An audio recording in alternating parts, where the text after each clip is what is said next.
Ça roule dans 3, 2.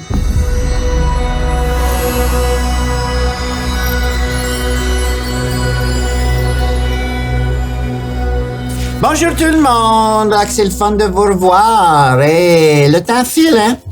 Et on sait jamais ce qui nous attend quand le temps file demain. Ben, on le sait un peu quand même, mais quand on regarde évidemment dans nos cartes du ciel. Mais on le sait tout tant que ça. Des fois, on devine. Des fois, comme je dis souvent à ma soeur qui est pas là aujourd'hui parce qu'elle fait dodo, là. C'est une question de senti.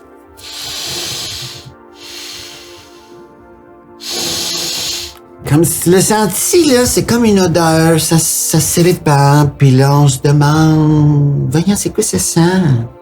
Hein? Des fois, on le trouve pas, des fois, on le trouve, puis là, on fait, ça sent drôle. Ou bien, ça sent le tour à mes mères. Il y a des odeurs comme ça qu'on n'oublie pas. En tout cas. C'est ça le senti, tu tombes dessus, puis un monde s'ouvre. Puis ça, c'est comme pour les cartes du ciel, hein, puis c'est comme pour l'horoscope aussi. T'es pas sûr, mais des fois t'es sûr, t'es pas sûr, puis des fois t'es sûr, puis on a besoin de ça dans la vie, par exemple. Être sûr, ça, je comprends ça.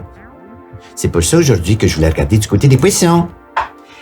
Les poissons, là, qu'est-ce que c'est quoi ça? C'est le dernier signe de l'hiver, hein. C'est des personnes extrêmement apathiques, des grands rêveurs, comme Einstein, puis Lisa Minnelli, puis on les salue d'ailleurs. C'est aussi des gens de petite taille. Hein? On pense à Guillaume le Métis-Vierge, évidemment. Ou Michel-Ange, qui paraît-il a jamais regardé le bout du bat de son David d'en haut. Toujours d'en bas. D'où l'expression « avoir le nez sur la poche » qui s'est rendue jusqu'à nous pour décrire le travail des grands artistes. Les poissons, on n'apprendra rien à personne, c'est des sensibles. C'est des sensibles, ça braille à rien, ça rit à tout. D'ailleurs, tous les poissons sont des grands chatouilleux, hein. Moi, je le dis à qui veut m'entendre, là, quand t'as un doute au signe de ta date Tinder, tu pokes ça entre deux côtes, puis si ça rit comme une fillette, c'est un poisson. Et grand bien t'en face, croisant ma miel, parce que les natifs du poisson ont la sensualité de la courtisane et l'ardeur à l'ouvrage du bûcheron. J'en veux pour preuve Christian Bégin et Patrice Lécuyer. 2 caractères que tout oppose, mais qui se rejoignent dans une très belle physicalité. C'est moi. Mais là, évidemment, que faire de toute cette belle énergie sexuelle, me demandez-vous? Ben, écoutez-moi bien les poissons, gaspillez pas votre énergie sexuelle en pure perte, hein.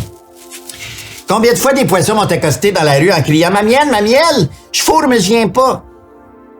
Combien de fois? C'est que le poisson est un amant distinctif. Il peut pas se mettre avec n'importe qui. Il peut pas faire ça. Parlez-en à Mikhail Gorbatchev, le père de la perestroïka, mais amant des conflits. Pourtant, c'est pas compliqué. Poisson qui veut jouir sa coquine avec le taureau. Et comme tout le monde le sait, est un épicurien territorial. On pense bien sûr, évidemment, à Patrice Bélanger, ce fringant bovidé au pelvis de toréador. Mais là, peut tenter par le taureau, ça se peut. Alors, vous pouvez reluquer du côté des cancers. Ces hypersensibles à l'épiderme aussi fragile que brûlant. Et qui comptent dans leur équipe aussi bien Mariana Mazza que Michel Louvain. Ai-je besoin d'en dire plus? Fait que c'est ça. On souhaite un beau bonne fête aux poissons, ces créatures d'eau et de rêve. Et un petit rappel que vous allez faire preuve d'audace et de dynamisme durant tout le mois. Good for you. Good for you. Mais attention, écoutez-moi bien, vous risquez aussi de beaucoup vous enfarger. Alors, on regarde où on marche, mais on n'hésite pas à changer de coupe de cheveux.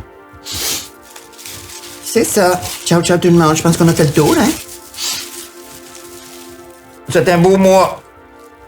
On se reparle plus tard, si Dieu le veut. On est fini avec ça.